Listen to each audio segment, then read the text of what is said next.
वजीर सेहत हरीश राव ने कहा है कि मुत्तहिदा रियासत में कांग्रेस के दौर में सेहत के शोबे को मुकम्मल तौर पर नजरअंदाज कर दिया गया था। तमाम चीफ मिनिस्टर चंद्रशेखर राव ने गुज़िश्ता 60 साल के दौरान ना करने वाले कामों को सिर्फ 7 साल के अंदर अंजाम दिया। उन्होंने कहा कि तेलंगाना की तश्कील के वक्त रियासत में सिर्फ 3 मेडिकल कॉलेज थे, लेकिन आज हर जिले में एक मेडिकल कॉलेज कायम किया गया। उन्होंने कहा कि मुत्तहिदा जिले करीमनगर में 4, मुत्तहिदा जिले वरंगल में 5 कॉलेजेस कायम किए गए। हरीश राव ने बताया कि तेलंगाना की तश्कील के वक्त रियासत में MBBS की सीट्स की तादाद 850 थी, जो आज 2790 तक पहुंच गई।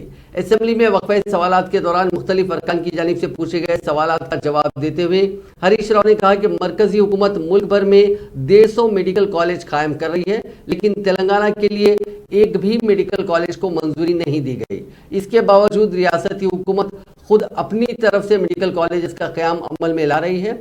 उन्होंने कहा कि मरकजी हुकूमत ने तेलंगाना के लिए एक all India institute of medical science यानी एम्स को मंजूरी दी, लेकिन वहां कोई सहूलियात नहीं है।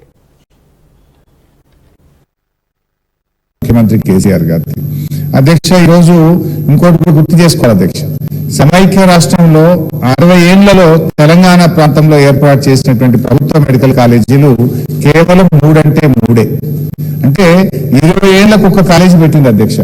20 ఏళ్లకు ఆనాటి కాంగ్రెస్ ప్రభుత్వ హయాంలో 20 ఏళ్లకు ఒక ప్రభుత్వ మెడికల్ కాలేజీ తెలంగాణ ప్రాంతంలో వచ్చింది। కానీ కేసీఆర్ గారి నాయకత్వంలో ఈ సంవత్సరం ఒకే ఒక్క సంవత్సరం 8 ప్రభుత్వ మెడికల్ కాలేజీలు ఏర్పాటు చేసిన ఘనత ఇవాళ బీఆర్ఎస్ ప్రభుత్వానికి।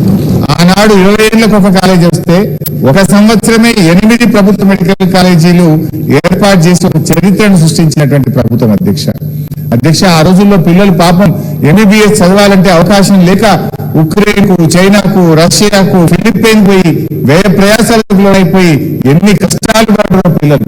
ఆ కష్టాలకు కారణం ఎవరు అధ్యక్ష?